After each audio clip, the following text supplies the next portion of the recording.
ఓం శ్రీ సాయినాథాయ నమః. శ్రీ సాయి సచ్చరిత్రము 6వ అధ్యాయము. సాయిబాబా యొక్క అనుమతి, వాగ్దానము, ఉరుసు ఉత్సవము, చందనోత్సవము, ఉరుసు శ్రీరామనవమి ఉత్సవముగా మారిన వైనము, మసీదుకు మరమ్మత్తులు. సాయిబాబా యొక్క అనుమతి, వాగ్దానము. సంసారమును సాగరములో జీవుడనిడి ఓడను సద్గురుడే సరంగుయే నడుపునప్పుడు అది సులభముగను సురక్షితముగను గమ్యమును చేరును. సద్గురు అనగానే సాయిబాబా స్ఫురణకు వచ్చుచున్నారు. నా కండ్ల ఎదుట సాయిబాబా నిలిచి ఉన్నట్లు, నా నుదట ఊది పెట్టుచున్నట్లు, నా శిరస్సుపై చేయి వేసి ఆశీర్వదించుచున్నట్లు పొడముచున్నది. నా మనస్సు సంతోషముతో నిండిపోయి కండ్ల నుండి ప్రేమ పొంగి పొరలుచున్నది. గురు హస్తస్పర్శ మహిమ అద్భుతమైనది. ప్రళయాగ్ని చే కూడా కాలనట్టి వాసనామయమైన సూక్ష్మ శరీరము గురుకర స్పర్శ తగులగని భస్మమైపోవును. అనేక జన్మార్జిత పాప సంశయమును పటాపంచరైపోవును. ఆధ్యాత్మిక సంబంధమైన విషయములు వినుటకే విసుగుపడువారి వాక్కు కూడా నెమ్మది పొందును. శ్రీ సాయి సుందర రూపము కాంచుటతోడనే కంఠము ఆనందాతిరేకముతో గద్గదమగుచును. కన్నుల నుండి ఆనందాశ్రువులు పొంగి పొరలును. హృదయము భావోద్రేకముతో ఉక్కిరిబిక్కిరి అగును. నేనే తానను స్ఫురణ మేల్కొని ఆత్మసాక్షాత్కారం ఆ ఆనందము కలిగించును. నేను నీవు అను భేదభావములు తొలగించి బ్రహ్మైక్యానుభవము సిద్ధింపజేయను. నేను వేద పురాణాది సద్గ్రంథములు చదువునప్పుడు నా సద్గురుమూర్తియే అడుగడుగునకు జ్ఞప్తికి వచ్చుచుండును. నా సద్గురువు అయిన శ్రీ సాయిబాబాయే శ్రీరాముడిగా శ్రీకృష్ణుడిగా నా ముందు నిలిచి తమ లీలను తామే వినిపింపజేయునట్లు తోచను. నేను భాగవత పారాయణము పూనుకొనగనే శ్రీ సాయి ఆపాదమస్తకము కృష్ణుని వలె గాన్పించును. భాగవతము ఉద్ధవగీతము తామే పాడుచున్నట్లు అనిపించును. ఎవరితోనైనా సంభాషించినప్పుడు సాయిబాబా కథలే ఉదాహరణములుగా నిచ్చుటకు జ్ఞప్తికి వచ్చును. నాకై నేను ఏదైనా వ్రాయ తలపెట్టినచో ఒక మాట గాని వాక్యము గాని వ్రాయుటకు రాదు. వారి ఆశీర్వాదము లభించిన వెంటనే రచనాధార అంతులేనట్లు సాగును. భక్తునిలో అహంకారము విజృంభించగానే బాబా దానిని అణచివేయును. తన శక్తితో వారి కోరికలను నెరవేర్చి సంతుష్టి చేసి ఆశీర్వదించును. సాయి పాదములకు సాష్టాంగ నమస్కారము చేసి సర్వస్వ శరణాగతి చేసిన వానికి ధర్మార్థ కామ మోక్షములు కరతలామలకములగును. భగవత్ సాన్నిధ్యమును పోవుటకు కర్మ జ్ఞాన యోగ భక్తి మార్గములనేది 4 త్రోవలు గలవు. అన్నింటిలో భక్తి మార్గము కష్టమైనది. అది ముండ్లు గోతులతో నిండియుండును. సద్గురుని సహాయంతో ముండ్లను గోతులను తప్పించుకొని ముందుకు సాగినచో గమ్యస్థానం అవలీలగా చేరవచ్చును. ఈ సత్యమును దృఢముగా నమ్ముడని శ్రీ సాయిబాబా నొక్కి వక్కాణించెడివారు. స్వయం సత్తాకమైన బ్రహ్మము, జగత్తును సృష్టించు నా బ్రహ్మము ఒక్క శక్తి, సృష్టి అను ఈ మూడింటి గూర్చి తత్వ విచారము చేసి వాస్తవమునకి మూడును ఒకటేనని సిద్ధాంతకరించి బాబా తన భక్తుల శ్రేయస్సుకై చేసిన అభయప్రదాన వాక్యములను రచయిత ఈ క్రింద ఉదహరించుచున్నాడు. నా భక్తుల ఇంటిలో అన్నవస్త్రములకు ఎప్పుడూ లోటుండదు. నాయందే మనస్సు నిలిపి భక్తి శ్రద్ధలతో మనఃపూర్వకంగా నన్నే ఆరాధించు వారి యోగక్షేమముల నేను చూచెదను. కావున వస్త్రాహారముల కొరకు ప్రయాసపడవద్దు. నీకేమైనా కావలసిన భగవంతుని వేడుకొనుము. ప్రపంచములోని కీర్తి ప్రతిష్టలకే ప్రాకులాడుట మాని దైవం యొక్క దర్బారులో మన్ననను పొందుటకు భగవంతుని కరుణా కటాక్షమును సంపాదించుటకు యత్నించుము. ప్రపంచ గౌరవమందుకొను భ్రమను విడుము. మనస్సునందు ఇష్టదైవము యొక్క ఆకారమును నిలుపుము. సమస్తేంద్రియములు మనస్సును భగవంతుని ఆరాధన కొరకే నియమింపుము. ఇతరుల వైపు మనస్సు పోనివ్వకము. ఎల్లప్పుడూ నన్నే జ్ఞప్తియందుంచుకొనుము. మనసును ధన సంపార్జనము, దేహపోషణ, గృహ సంరక్షణ మొదలగున విషయముల పట్ల సంచరించకుండా గట్టిగా నిలుపుము. అప్పటిది నెమ్మది వహించి శాంతముగను చింతారహితముగను ఉండును. మనస్సు సరైన సాంగత్యములో ఉన్నదనుటకు నిదియే గుర్తు. చంచల మనస్కునకు స్వాస్థ్యము చిక్కదు. బాబా మాటలు ఉదహరించిన పిమ్మట గ్రంథకర్త షిరిడిలో జరుగు శ్రీరామనవమి ఉత్సవమును వర్ణించుటకు పూనుకొనెను. షిరిడిలో జరుగు ఉత్సవములన్నిటిలో శ్రీరామనవమియే గొప్పది. సాయిలీలా పత్రికలో షిరిడీలో జరుగు శ్రీరామనవమి ఉత్సవము గురించి విపులముగా వర్ణించబడినది. దాని సంగ్రహమిట పేర్కొనబడుచున్నది. పురుషు ఉత్సవము. కోపర్గాంలో గోపాలరావు గుండ్ అనునతడు పోలీసు సర్కిల్ ఇన్స్పెక్టర్గా నుండెను. అతడు బాబాకు గొప్ప భక్తుడు. అతనికి 3 భార్యలున్నప్పటికీ సంతానం కలుగలేదు. శ్రీ సాయి ఆశీర్వాదంచే అతనికి ఒక కొడుకు పుట్టాను. ఆ ఆనంద సమయంలో అతనికి షిరిడీలో ఉరుసు ఉత్సవము నిర్వహించవలెనని ఆలోచన కలిగినది. తన ఆలోచనను తాత్యా కోతే పాటీలు, దాదా కోతే పాటీలు, మాధవరావు దేశపాండే తదితర తక్కిన సాయిభక్తుల ముందుంచెను. వారంతా దీనిని ఆమోదించిరి. బాబా ఆశీర్వాదమును అనుమతిను పొందిరి. ఇది 1897లో జరిగను. ఉరుసు ఉత్సవం జరుపుకోవడానికి జిల్లా కలెక్టర్ అనుమతికై దరఖాస్తు పెట్టింది. గ్రామ కులకర్ణి దానిపైనేదో వ్యతిరేకముగా చెప్పినందున అనుమతి రాలేదు. కానీ బాబా ఆశీర్వదించి ఉండుటచే మరల ప్రయత్నించగా వెంటనే అనుమతి వచ్చెను. బాబా సలహాను అనుసరించి ఉరుసు ఉత్సవమును శ్రీరామనవమి నాడు చేయుటకు నిశ్చయించిరి. ఈ ఉరుసు ఉత్సవమును శ్రీరామనవమి నాడు జరుపుకొనుటలో హిందూ మహమ్మదీయుల సమైక్యతా భావము బాబా ఉద్దేశ్యము కాబోలు. భవిష్యత్ సంఘటనలను బట్టి చూడగా బాబా సంకల్పము నెరవేరినట్లు స్పష్టమగును. ఉత్సవమును జరుపుటకు అనుమతి అయితే వచ్చెను గాని ఇతర అవాంతరములు కొన్ని తలెత్తినవి. చిన్న గ్రామమైన షిరిడీలో నీటి ఎద్దడి అధికముగా నుండెను. గ్రామం అంతటికి 2 నూతులుండెడివి. ఒకటి ఎండాకాలంలో ఎండిపోవుచుండెను. రెండవ దానిలో నీళ్లు ఉప్పనివి. ఈ సమస్యను బాబాకు నివేదించగా బాబా ఆ ఉప్పునీటి బావిలో పువ్వులు వేసెను. ఆశ్చర్యకరముగా ఆ ఉప్పు నీరు మంచినీళ్లుగా మారిపోయినవి. ఆ నీరు కూడా చాలకపోవుటచే తాత్యాగ పాటీలు దూరం నుండి మోటార్ల ద్వారా నీరు తెప్పించెను. తాత్కాలికముగా అంగళ్ళు వెలసినవి. కుస్తీ పోటీల కొరకు ఏర్పాట్లు చేయబడినవి. గోపాలరావు గుండునకొక మిత్రుడు గలడు. వాని పేరు దాము అన్నా కాసర్. అతనిది అహ్మద్ నగరు. అతనికి 2 భార్యలున్నప్పటికీ సంతానము లేకుండెను. అతనికి కూడా బాబా ఆశీర్వాదంచే పుత్ర సంతానము కలిగెను. ఉత్సవము కొరకు ఒక జెండా తయారు చేయించవలనని గోపాలరావు అతనికి పురమాయించెను. అటులని నానాసాహెబు నిమోన్కర్ను ఒక నగిషీ జెండా తెమ్మని కోరెను. ఆ 2 జెండాలను ఉత్సవంతో తీసుకొని పోయి మసీదు 2 మూలలందు నిలబెట్టిరి. ఈ పద్ధతి నిప్పటికి అవలంబించుచున్నారు. బాబా తాము నివసించిన ఆ మసీదును ద్వారకామాయి అని పిలిచెడివారు. చందనోత్సవము. సుమారు 5 ఏళ్ల తర్వాత ఈ ఉత్సవంతో పాటు ఇంకొక ఉత్సవము కూడా ప్రారంభమయ్యను. కొరాలా గ్రామమునకు చెందిన అమీర్ శక్కర్ దలాల్ అను మహమ్మదీయ భక్తుడు చందన ఉత్సవం ప్రారంభించెను. ఈ ఉత్సవము గొప్ప మహమ్మదీయ ఫకీరుల గౌరవార్థము చేయుదురు. వెడల్పు పళ్ళెములలో చందనము ముద్ద నుంచి తలపై పెట్టుకొని సాంబ్రాణి ధూపములతో బాజా భజంత్రీలతో ఉత్సవం సాగించెదరు.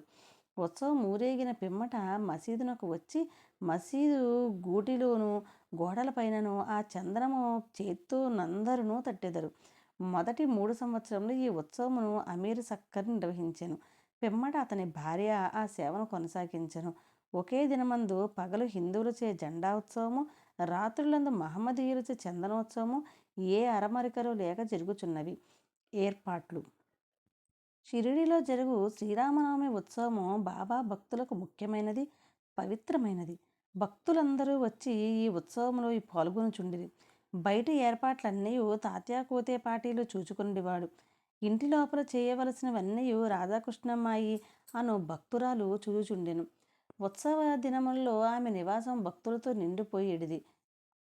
ఆమె వారికి కావలసిన ఏర్పాట్లు చూచుకుంటేగాక ఉత్సవమునకు కావలసిన సరంజామానంతయు సిద్ధపరచుచుండెను. అంతేకాదు స్వయంగా ఆమె మసీదును శుభ్రపరిచి గోడలకు సున్నము వేయుచుండెను. మసీదు గోడలు బాబా వెలిగించు ధుని మూలముగా మసిపట్టి ఉండేవి. మండుచున్న ధునితో సహా మసీదులోని వస్తువులన్నింటినీ తీసి బయటపెట్టి మసీదు గోడలను చక్కగా కడిగి వెళ్ళవేయించుచుండెను. ఆమెదంతయు బాబా దినము మార్చి దినము చావడిలో పరుండునప్పుడు చేసేటిది. ఆ పనిని శ్రీరామనవమి ఒక రోజు ముందే పూర్తి చేయుచుండెను. పేదలకు అన్నదానమైన బాబాకు చాలా ప్రీతి. అందుచే ఈ ఉత్సవ సమయమందు అన్నదానము విరివిగా చేయుచుండేది. భోజన పదార్థములు, మిఠాయిలు రాధాకృష్ణమ్మ ఇంట్లో విస్తారముగా వండబడేవి. అనేక మంది సంపన్నులైన సాయి భక్తులు స్వచ్ఛందముగా పూనుకొని ఈ సేవలో పాల్గొనుచుండెడివారు. ఉరుసు శ్రీరామనవమి ఉత్సవముగా మారిన వైనము. ఈ ప్రకారముగా 1897 నుండి 1911 వరకు ఉరుసు ఉత్సవము శ్రీరామనవమి నాడు వైభవముగా జరుగుచుండెను. రాను రాను అది వృద్ధియగుట ప్రాముఖ్యము సంతరించుకొనెను. 1912లో ఈ ఉత్సవమునకు సంబంధించిన ఒక మార్పు జరిగెను. శ్రీ సాయినాథ సగుణోపాసన గ్రంథకర్త అయిన కృష్ణారావు జాగేశ్వర భీష్మ అనువాడు దాదాసాహెబ్ కాపర్దేతో కలిసి ఉత్సవమును వచ్చెను. వారు దీక్షితవాడలో బస చేసిరి. ఉత్సవము ముందు రోజు కృష్ణారావు దీక్షితువాడ వసారాలో పండుకొని ఉండెను. ఆ సమయంలో లక్ష్మణరావు ఉరఫ్ కాకా మహాజని పూజా పరికరములతో పళ్ళెముతో మసీదునకు పోవుచుండెను. అతనిని చూడగానే భీష్మకు ఒక కొత్త ఆలోచన తట్టెను. వెంటనే కాకా మహాజని దగ్గరకు పిలిచి అతనితో ఉరుసు ఉత్సవమును శ్రీరామనవమి నాడు చేయుమనుటలో భగవదుద్దేశం ఏదియో ఉండవచ్చును. శ్రీరామనవమి హిందువులకు చాలా ముఖ్యమైన పర్వదినము కనుక ఈ దినమందు రామ జన్మోత్సవము ఎలా జరపకూడదని అడిగాను.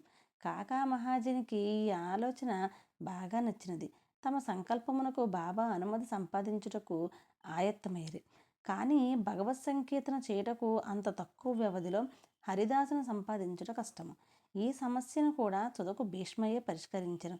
ఎట్లన అతని వద్ద రామాఖ్యానమును శ్రీరాముని చరిత్ర సిద్ధముగా నుండుటచే అతడే దానిని సంకీర్తన చేయుటకు కాకా మహాజని హార్మోనియం వాయించుటకు తీర్మానించిరి. చక్కెరతో కలిపిన సొంటి గుండ ప్రసాదము రాధాకృష్ణమాయ చేయుటకు ఏర్పాటయ్యను. బాబా అనుమతి పొందకయే వారు మసీదుకు పోయిరి. సర్వజ్ఞుడైన బాబా వాడాలో ఏమి జరుగుతున్నది అని మహాజనిని ప్రశ్నించెను.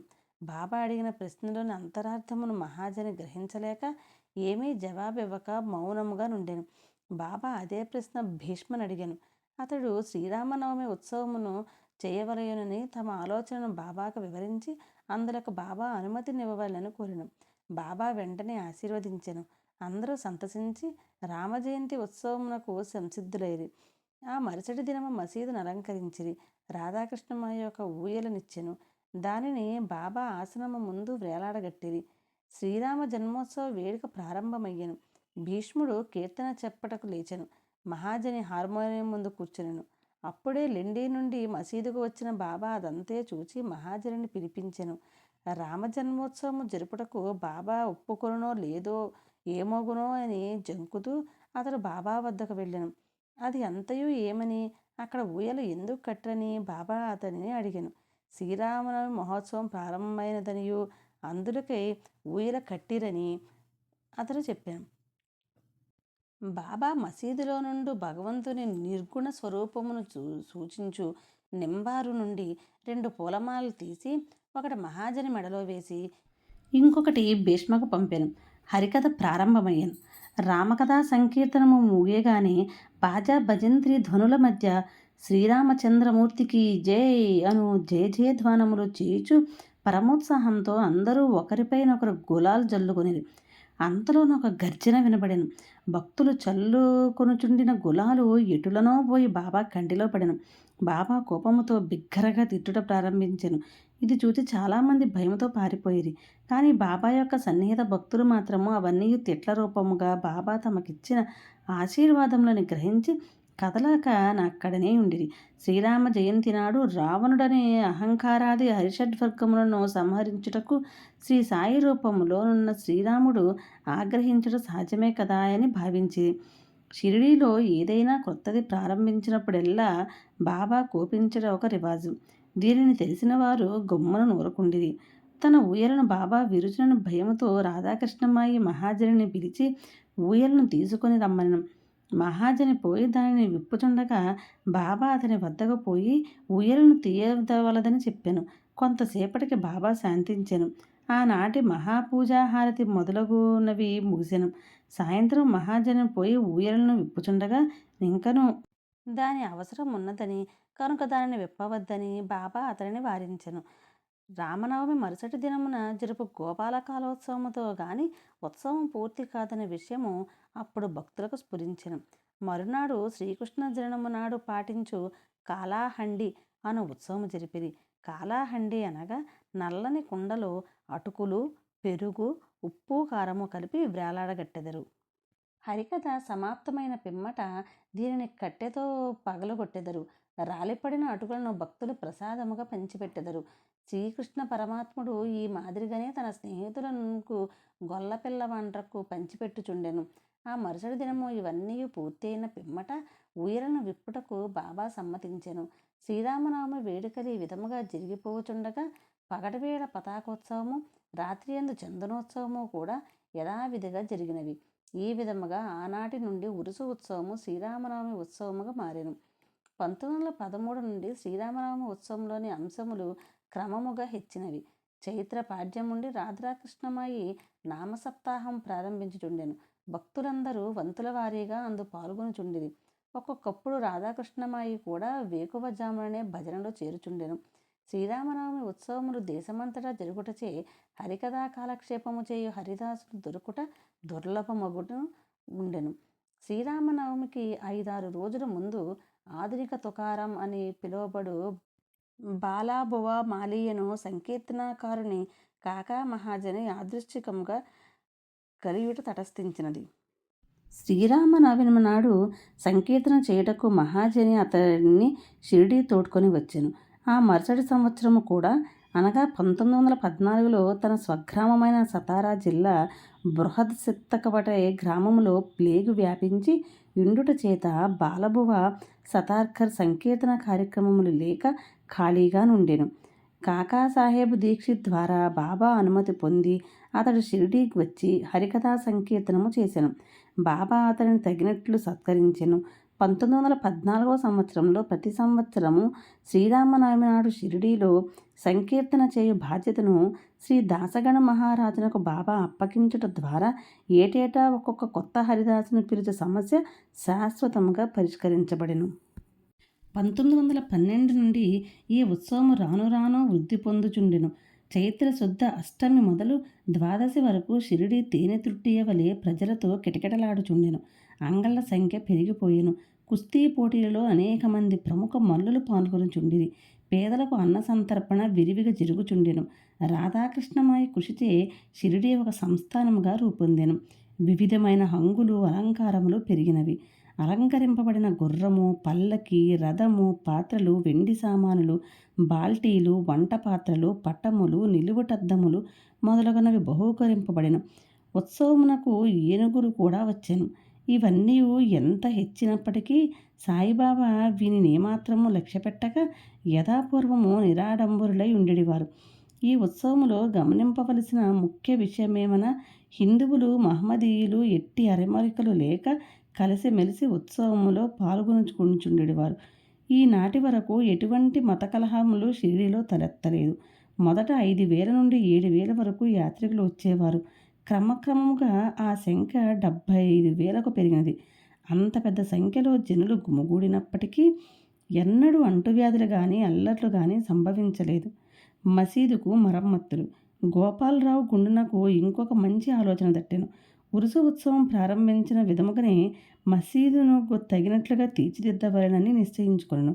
మసీదు మరమ్మతు చేయు నిమిత్తమై రాళ్లను తెప్పించి చెక్కించెను. కానీ ఈ పని బాబా అతనికి నియమించలేదు. నానాసాహెబ్ చందేర్ కొరకు ఆ సేవ లభించినది. రాళ్ల తాపన కార్యక్రమము కాకాసాహెబ్ దీక్షిత్కు వినియోగింపబడినది. మసీదుకు మరమ్మతులు చేయుట మొదట బాబాకి ఇష్టము లేకుండెను. కానీ భక్తులకు మహల్సాపతి కల్పించుకొని ఎటులనో బాబా అనుమతిని సాధించెను. బాబా చావడిలో పండుకున్న ఒక్క రాత్రిలో మసీదు నేలను చక్కని రాళ్లతో తాపన చేయుట ముగించిరి. అప్పటి నుండి బాబా గోనెగుడ్డపై కూర్చుండుట మాని చిన్న పరుపు మీద కూర్చుండువారు. గొప్ప వ్యయ ప్రయాసాలతో 1911వ సంవత్సరంలో సభామండపం పూర్తి చేసిరి. మసీదుకు ముందున్న జాగా చాలా చిన్నది, సౌకర్యముగా లేకుండెను. కాకాసాహెబ్ దీక్షిత్ దానిని విశాలపరచి పై కప్పు వేయదలిచెను. ఎంతో డబ్బు పెట్టి ఇనుప స్తంభములు మొదలగునవి తెప్పించి పని ప్రారంభించెను. రాత్రంతయు శ్రమపడి స్తంభములు నాటిడివారు. మరుసటి దినము ప్రాతకాలమైన బాబా చావడి నుండి వచ్చి అది ఎంతయో చూచి కోపముతో వానిని పీకి పారవేచి ఉన్నారు. ఒకసారి బాబా మిక్కిలి కోపోదితుడై నాటిన ఇనుప స్తంభమును ఒక చేతితో బెకరించుచు రెండవ చేతితో తాత్యాపాటిలు పీకను పట్టుకున్నాను. తాత్య తలపాగాను బలవంతంగా తీసి అగ్గిపుల్లతో నిప్పంటించి ఒక గోతిలో పారవేచెను. బాబా నేత్రములు నిప్పు కణముల వలె వెలుగుచుండెను. ఎవరికి నీ బాబా వైపు చూచుటకు కూడా ధైర్యం చాలకుండెను. అందరూ భయకంపితులైరి. బాబా తన జేబులో నుండి ₹1 తీసి అటువైపు విసిరెను. అది శుభ సమయమందు చేయు ఆహుతి వలె కనబడెను. తాత్యా కూడా చాలా భయపడెను. తాత్యాకి ఏమి జరుగుచున్నదో ఎవరికీ ఏమీ తెలియకుండెను. కల్పించుకుని బాబా పట్టు నుండి తాత్యాను విడిపించుటకు ఎవ్వరికీ ధైర్యము చాలలేదు.